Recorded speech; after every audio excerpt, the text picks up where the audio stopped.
인하여라. 주께서 이 자리에 함께 계심을 알아라.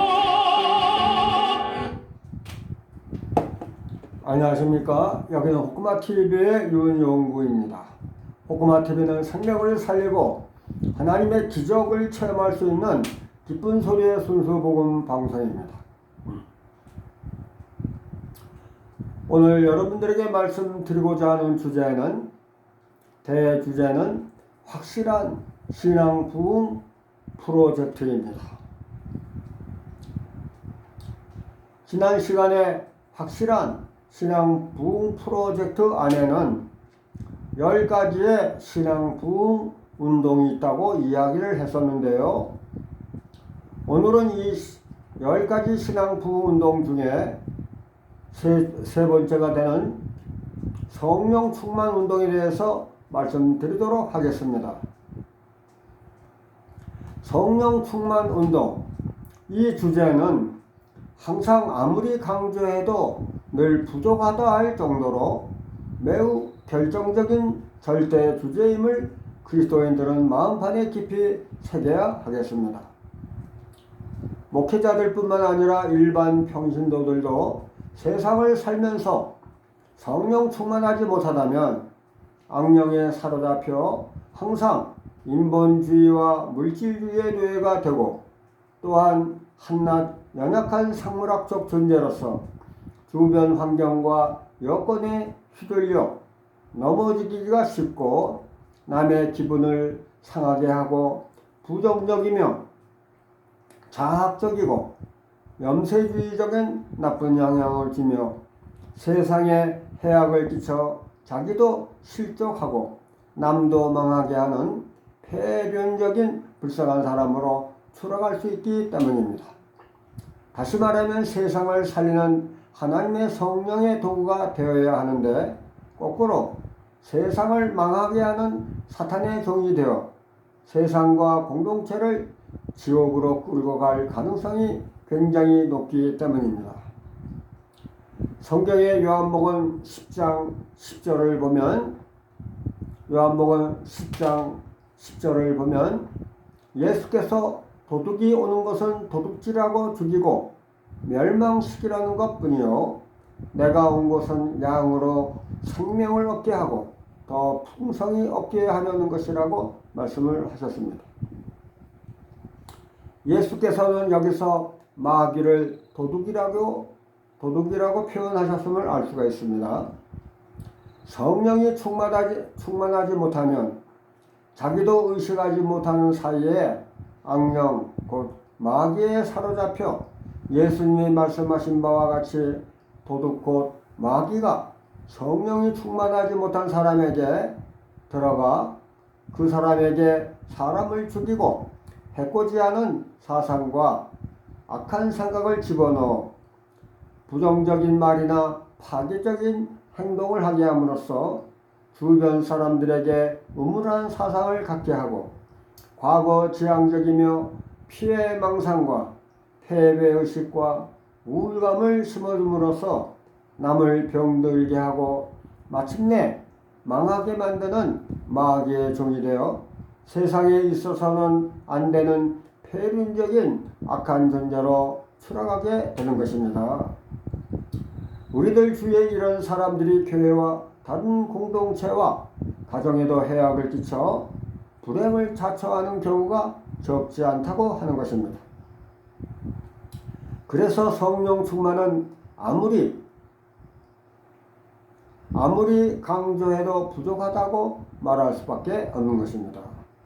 뿐만 아니라 비성령 충만한 사람은, 다시 말하면 성령이 충만하지 못한 사람은 어디를 가나 마귀가 주는 생각대로 움직여 문제를 일으켜서 오늘날 한국교회는 거의 어느 교회나 문제가 없는 교회가 없을 정도로 시끄럽고 혼잡스러운 심각한 상태에 놓여있게 된 것입니다. 심지어는 목회자를 양성하는 신학대학도 예외는 아닙니다. 신학교육기관들도 거의 대부분 문제가 복잡하게 얽혀 심한 갈등과 분쟁의 소용돌이 속에서 깊이 병들어 신음하고 있는 실정인 것입니다. 왜 그렇습니까?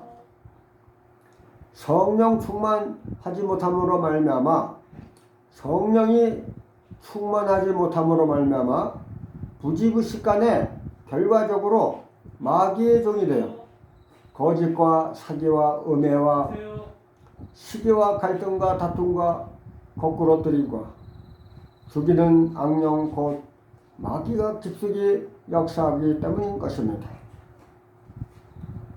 반면에 생명을 살리는 성령이 충만하게 되면 치열한 영적 전쟁 때 성령께서 악한 영을 물리치고 승리하게 함으로써 성경 요한복음 6장 63절의 말씀처럼 살리는 성령 곧 지혜와 계시의 영이 창조적이며 비전적이고 상상적이며 긍정적이고 역동적으로 성령이 강하게 역사하여 암울함과 패배의식이 팽배하여 의욕을 상실함으로써 주저앉아 낙심잘망하던 사람들이 변하여 성령 충만하게 될 때 생명을 살리는 영을 다시 받아 소생함으로 나도 살고 남도 살리는 성령의 사람으로 변화가 되어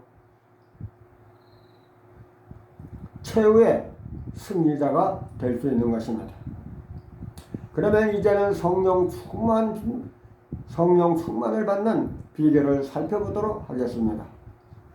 우선 사도행전 2장 38절에 보게 되면 회개하면 죄사함을 받고 구원을 얻으며, 여기서 구원을 받는다는 말이 생략된 것을 알 수가 있습니다. 그렇죠? 죄사함 곧 용서받는 것이, 죄사함 곧 용서를 받는 것이 구원이기 때문입니다.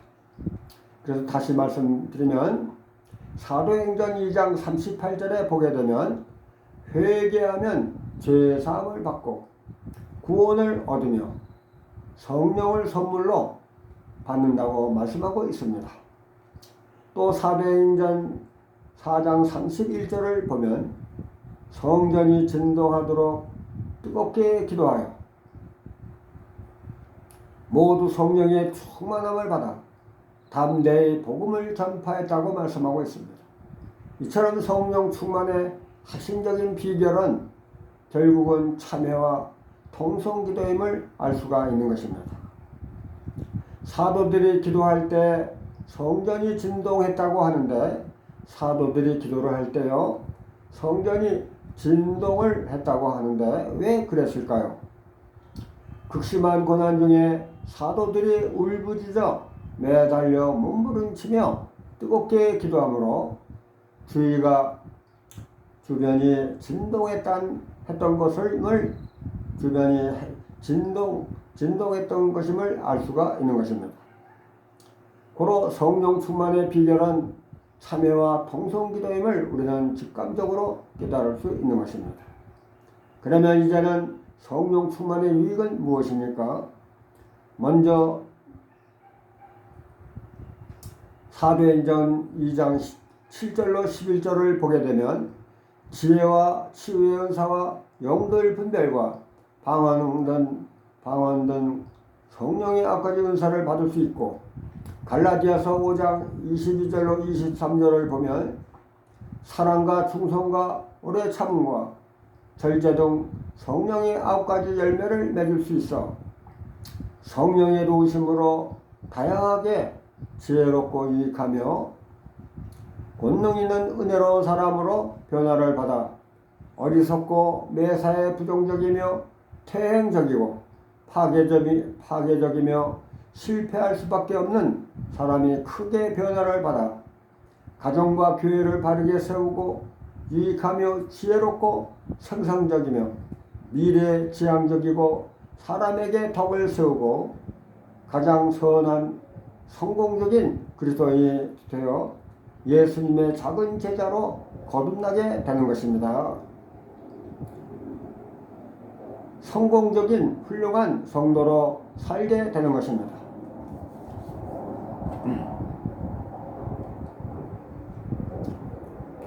그래서 성령 충만함이 신앙생활의 가장 중요한 덕목임과 동시에 필수 조건임을 한시라도 잊어서는 안 되겠습니다.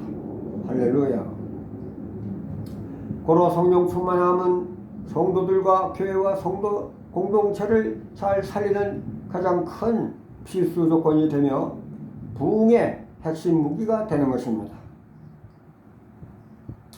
그러므로 우리 모두 다 성령이 충만하고 거듭 성령 충만함으로 나 자신을 잘 성장시키고 교회를 크게 부흥시키며 내가 먼저 거듭남으로 말미암아 교회 개혁의 뜨거운 추진차가 되도록 하십시다.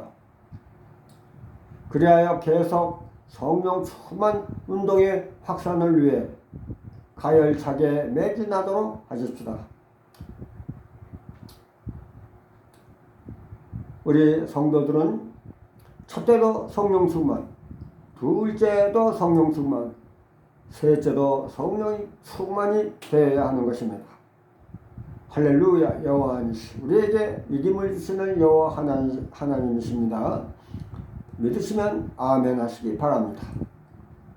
오늘도 끝까지 시청을 해주신 시청자 여러분들에게 마음속 깊이 감사를 드립니다. 감사합니다.